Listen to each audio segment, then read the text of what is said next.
लक्ष्मीप्रसाद देवकोटाको जीवनी कक्षा 10 को पाठ 5 मा रहेको छ। म उहाँको जीवनी वाचन गर्छु। विराट प्रतिभाशाली र महान कवि लक्ष्मीप्रसाद देवकोटा नेपाली साहित्यका अतुलनीय योगदान दिने चिरस्मरणीय श्रेष्ठ हुन्। नेपालको प्रकृति, नेपाली धरती, नेपाली संस्कृति र नेपाली भाषा साहित्यलाई मुटुदेखि नै माया गर्दै साहित्य सिर्जना गर्ने देवकोटा नेपाली साहित्यका युग पुरुष हुन्। शिक्षित र पठित परिवारमा जन्मेका, जीवनमा दुःख र सुखका अनेक उकाली ओह्राली भोगेका देवकोटाले किशोरावस्थादेखि नै स्तरीय कृति रचना गरे। बिजुली वेगमा अनवरत साहित्य रचना गर्ने देवकोटाले संख्यात्मक र गुणात्मक रूपले सर्वाधिक कृति रचना गरेर नेपाली साहित्यलाई समृद्ध तुल्याएका छन्। नेपाली साहित्यका शिखर पुरुष लक्ष्मीप्रसाद देवकोटाको जन्म विक्रम सम्वत 1966 कार्तिक 27 गते भएको हो। त्यस दिन लक्ष्मी पूजाको दिन परेकाले घर घरमा दीपावलीको उमङ्ग छाएको थियो।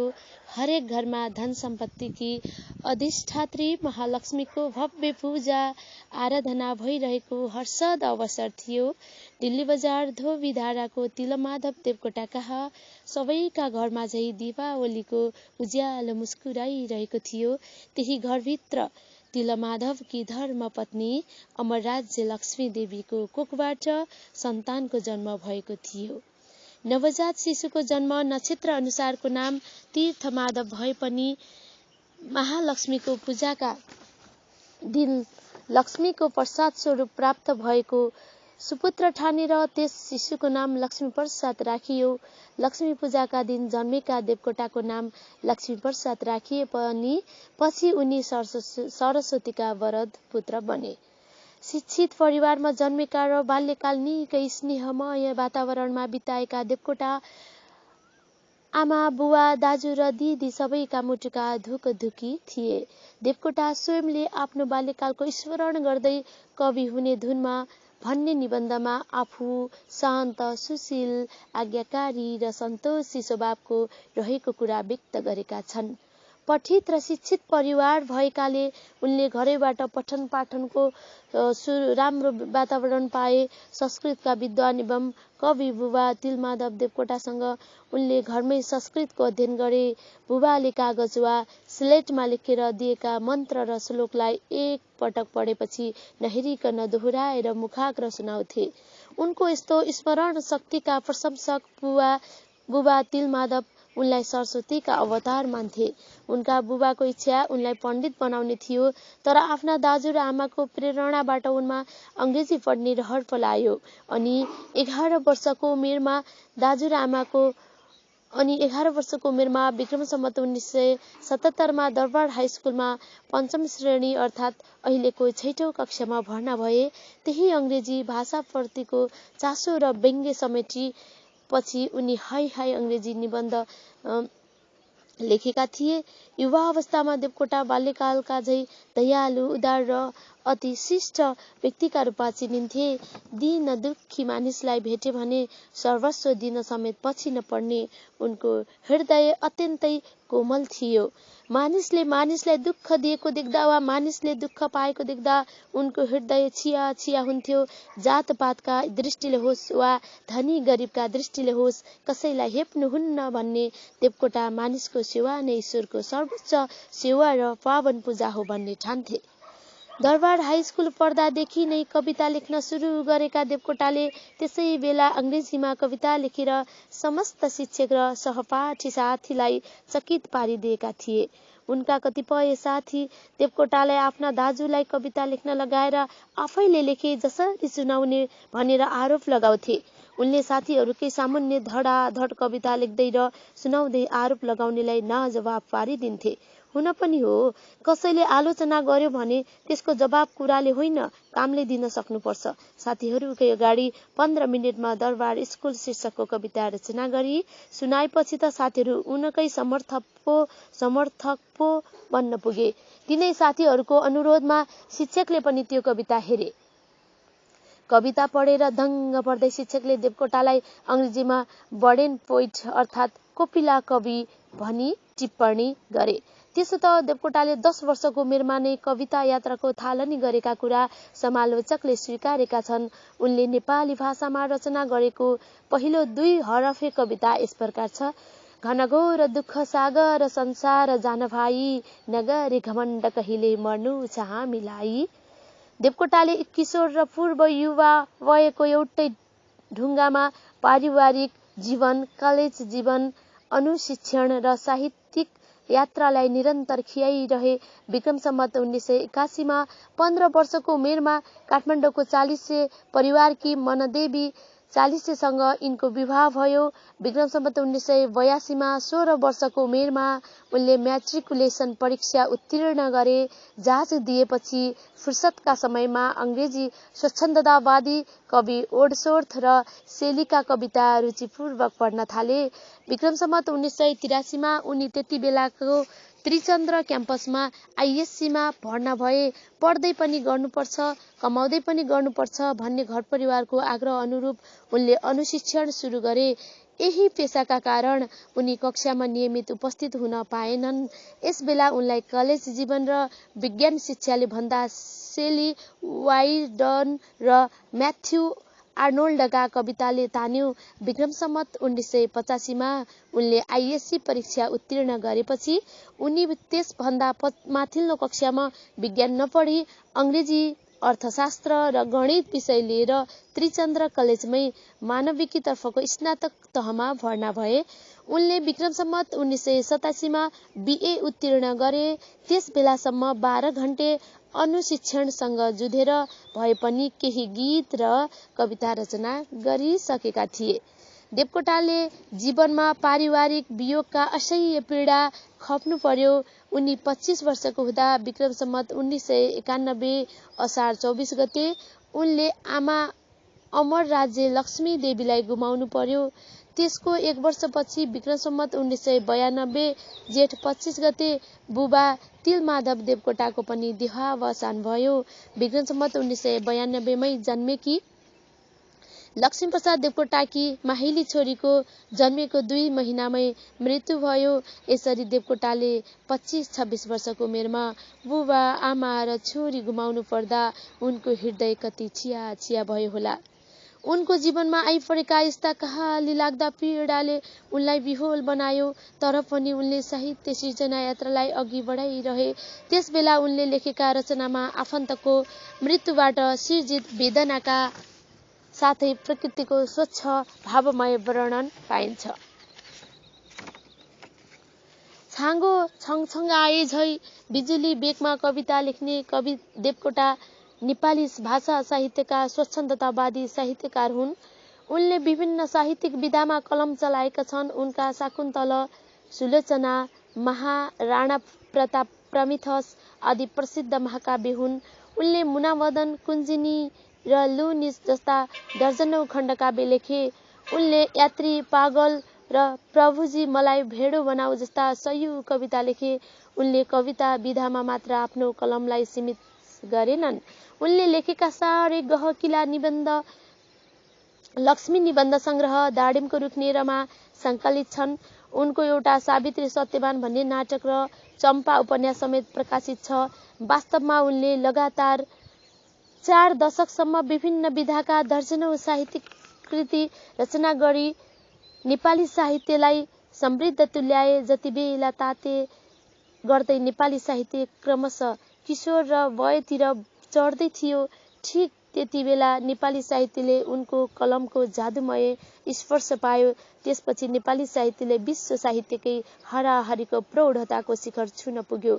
उनी कुरा गर्दा गर्दै कविता लेख्न सक्थे। अझ भनौं उनी कवितामा कुराकानी गर्न सक्थे। त्यसो नहुँदो हो त 3 महिनामा शाकुन्तल महाकाव्य, 10 दिनभित्रका 60 घण्टामा सुलोचना महाकाव्य र एकै रातमा कुञ्जिनी खण्डकाव्य लेख्नु जोसुकैका लागि सम्भव हुने कुरा कहाँ थियो र? साहित्यमा देवकोटाका लागि भने असम्भव केही थिएन।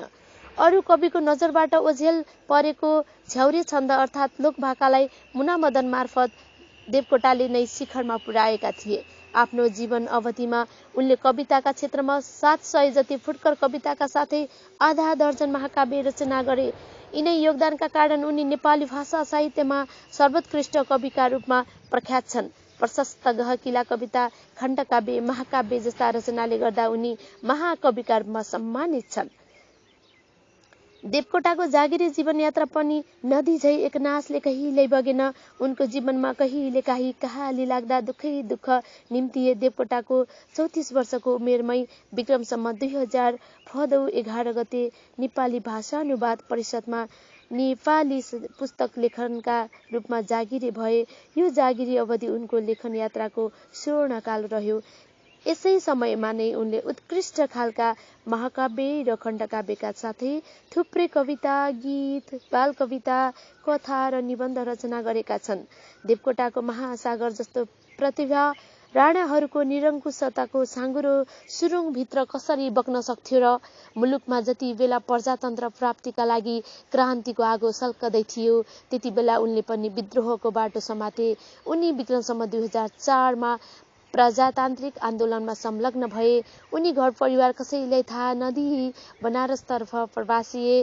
त्यहाँबाट निस्किने युगवाणी पत्रिका मार्फत निरङ्कुशता विरुद्ध युगले चाहेको विद्रोहको बाणी फुके।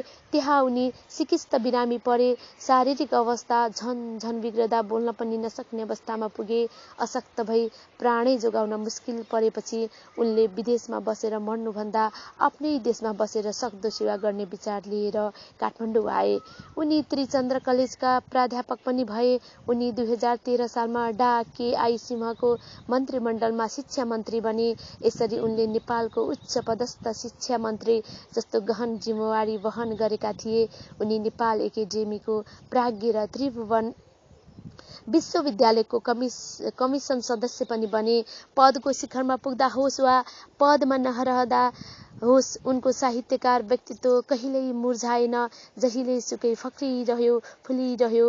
कविता, गीत, निबन्ध, नाटक, उपन्यास लगायत थुप्रै रचनाका फूल उनको सिर्जनाको बारीमा निरन्तर फुलिरहे। देवकोटाको साहित्यिक यात्रा विचार र सृजनात्मक प्रवृत्तिका दृष्टिले पनि आरोह अवरोहपूर्ण रह्यो। सुरुमा संसारलाई घनघोर दुःख सागर ठान्ने देवकोटाले मानव सेवालाई, धर्म र कर्मलाई ईश्वरको पूजा ठान्दै भिखारी कवितामा मानवतावाद र कर्मवादको शङ्खनाद गरे। त्यस्तै जरुर साथी म पागल भन्ने पागल कविताका देवकोटा प्रभुजी मलाई भेडो बनाऊ भन्ने कवितामा विद्रोही कविताका रूपमा देखिन्छन्। खहरे झै गडगड आएर स्वच्छन्द बगेका शाकुन्तलका देवकोटा प्रेम, मानवता र उदारता प्रकट गर्ने मुनावदनका देवकोटाको भव्य र उदात्त रूप नेपाली साहित्यमा परिचित छ। कुनै बेला उनले उद्देश्य के लिनु, उडी छुन चन्द्र एक कविता लेख्दा धेरैले उनलाई तरङ्गी र लहडी भने, तर त्यो लहडी नभई दूरदर्शिता थियो। जुन कुरा उनी दिवंगत हुनुभन्दा केही समय अघि रुसको रकेट चन्द्रलोक पुगेपछि प्रमाणित भयो। देवकोटाले जीवन भोगाइका क्रममा जे देखे, जे भोगे र जे अनुभूत गरे त्यसलाई आफ्ना कृतिमा उतारेको देखिन्छ। जीवन भोगाइका क्रममा देखे भोगेका यावत विषयवस्तुलाई विभिन्न सिर्जना मार्फत प्रस्तुत गर्नु नै उनको सृजना यात्रामा देखा परेको विविधता हो। देवकोटाले जे लेखे र जुन जिम्मेवारी पाए प्राय ती सबैमा उनले राष्ट्रको हितमा काम गरेर आफ्नो अव्वलता प्रदर्शन गरे। देवकोटा आफूले हात हालेका हरेक क्षेत्रमा एक असल व्यक्तित्वका रूपमा चिनिए। उनका चेला आज पनि उनी जस्तो शिक्षक र प्राध्यापकसँग तुलनीय व्यक्ति भेट्न नसकेको कुरा गर्छन्। शिक्षा मन्त्री हुँदा नेपाली भाषालाई पठन पाठनमा अनिवार्य विषयका रूपमा लागू गराउने कार्यमा उनकै विशेष पहल कदमी रह्यो। तत्कालीन नेपाल राजकीय प्रज्ञा प्रतिष्ठानको स्थापनामा सक्रिय संलग्न भएर संस्थागत रूपमा साहित्य र संस्कृतिको विकासको ढोका खोल्ने कार्यमा उनको योगदान चिरस्मरणीय रहेकै छ। त्रिभुवन विश्वविद्यालय कहाँ रहने भन्ने स्थान चयन पनि उनीबाटै भयो। उनी एक यस्ता मोती हुन् जसले जुन क्षेत्रलाई स्पर्श गरे त्यस क्षेत्रलाई झन चम्काइदिए। देवकोटालाई विभिन्न समयमा देश विदेश घुम्ने अवसर मिल्यो। उनले पाएको त्यो अवसर सिङ्गो नेपाल, नेपाली जनता र नेपाली साहित्यको गौरव वृद्धिको अवसर बन्यो। उनी जहाँ पुग्थे त्यहाँ ओजस्वी भाषणद्वारा सबैलाई मन्त्रमुग्ध पार्थे। आफ्नै रचना तत्काल अङ्ग्रेजीमा अनुवाद गरी सुनाएर सबैलाई मन्त्रमुग्ध पार्ने क्षमताको प्रयोग पनि उनी गर्थे। यसरी उनले विश्व समुदायमा नेपाली जाति र भाषाको शिर उच्च पारेका थिए। विक्रम 2015मा तत्कालीन सोभियत सङ्घमा भएको अफ्रो एसियाली लेखक सम्मेलनमा भाग लिन उनलाई निम्ता आयो। त्यस सम्मेलनमा उनले नेपाली भाषा साहित्यलाई विश्वसामु प्रभावकारी ढङ्गले चिनाए भनिन्छ। शारीरिक अस्वस्थताका कारण त्यस समारोहमा भाषण गर्नु अघि देवकोटालाई चिकित्सकको सल्लाहले रगत पनि चढाइएको थियो। उनले त्यहाँ भाषणको अन्त्यमा नेपाली साहित्य विश्व साहित्यसँगै हातेमालो गरेर अघि बढ्नेछ भन्ने कुरा सहभागीको हृदय हल्लाउने गरी सारगर्भित पाराले यसरी व्यक्त गरेका छन्। हिउँको माझमा जन्मेको हाम्रो साहित्य कहिल्यै पनि एउटै पर्वत श्रृङ्खलाको भुलभुलैयामा बिलाउने छैन। हाम्रो साहित्य पनि एउटै प्रवाहमा सम्मिलित भएर एसिया तथा अफ्रिकालाई परिवेष्टित गर्ने साहित्यको असीम महासागरमा मिल्न पुग्नेछ। यस महासागरद्वारा सिञ्चित त्यो साहित्य पहिलेभन्दा अझ बढी सुन्दर र सम्पन्न बनेर जलबिन्दुका रूपमा फेरि हाम्रा पहाडमा नै बर्सनेछ। करिब 3 दशकसम्म नेपाली भाषा र साहित्यको सेवा गरेका देवकोटालाई क्यान्सर रोगले अचानक हमला गर्यो। एकातिर क्यान्सरको सहनै नसकिने पीडा र अर्कातिर उपचारको आर्थिक सङ्कटले देवकोटालाई प्रताडित गर्यो। उनी लक्ष्मी पूजाका दिन जन्मे पनि जीवनभर उनलाई लक्ष्मीले भन्दा सरस्वतीले धेरै माया गरिन्। केही पैसा सरसापट गरेर उनी 2016 वैशाख 22 गते त्यति बेलाको शान्त भवन अस्पतालमा भर्ना भए। उनलाई थप उपचारका लागि कलकत्ता लानुपर्ने भयो। उनलाई विक्रमसम्म 2016 असार 6 मा उपचारका लागि कलकत्ता लगियो। कलकत्तामा 24 दिन बस्दा पनि उनलाई निको नहुने भएपछि काठमाडौँ फर्काइयो। समुद्र पारीका देशमा उपचार गर्ने खर्च उनीसँग थिएन। उनलाई असह्य पीडा भएपछि पुनः 2016 भदौ 5 गते शान्त भवन अस्पतालमा भर्ना गरियो। उनले पीडा नै पीडाका बीच त्यही अस्पतालमा भदौ 8 गते प्रलय वेदना कविता रचे। सोही महिनाको 16 गते मोती जयन्तीका दिन सङ्कल्प हाम्रो फलोस् कविता रचे। त्यही महिनाको भदौ 17 गते देवकोटालाई आफ्ना कृतिको मूल्यबारे सोद्धा अरू रचनाभन्दा मुनामदनलाई सबैभन्दा उत्कृष्ट रचना माने। मृत्युशय्यामा छटपटाउँदा पनि उनले साहित्य सिर्जना गर्न छोडेनन्। चिकित्सकले समेत उनको जीवनको आश मारेको थाहा पाएपछि देवकोटाकै इच्छा बमोजिम उनलाई आर्यघाट लगियो। उनी विक्रमसम्म 2016 साल भदौ 29 मा यो संसारबाट सदाका लागि बिदा भए। देवकोटाको कवित्व प्रतिभा, कविताको गुणात्मक मूल्य र सङ्ख्यात्मक योगदान आज पनि अद्वितीय रहेको छ। नेपाली कविताको अहिलेसम्मको यात्रामा प्रतिभा, रचना, परिमाण र उत्कृष्ट गुणस्तरका दृष्टिले देवकोटा सर्वोच्च कवि मानिएका छन्। देवकोटाको देहावसानपछि विक्रमसम्म 2023 मा नेपाल प्रज्ञा प्रतिष्ठानले देवकोटालाई मरणोपरान्त त्रिभुवन पुरस्कार प्रदान गरी सम्मानित गर्यो। विक्रमसम्म 2065 मा त्रिमूर्ति निकेतन संयोजनमा नेपाल सरकारले देवकोटा जन्म शताब्दी भव्य रूपमा आयोजना गर्यो। काठमाडौँको मैतीदेवी स्थित देवकोटाको निवासलाई नेपाल सरकारले देवकोटा सङ्ग्रहालय बनाएर विक्रमसम्म 2079 असोज 14 गते कार्यान्वयनमा ल्याइसकेको छ। देवकोटाका कृति र उनको कृतित्व विषयमा दर्जनौं विद्यावारिधि अनुसन्धान भइसकेका छन्। महान कवि एवं विलक्षण प्रतिभाशाली देवकोटाले जनस्तरबाटै महाकविको पदवी पाए। उनको पार्थिव शरीर यस धरतीमा नरहे पनि उनी आफ्ना अमूल्य कृतिमा अनवरत बाँचेका छन् र अमर बनेका छन्।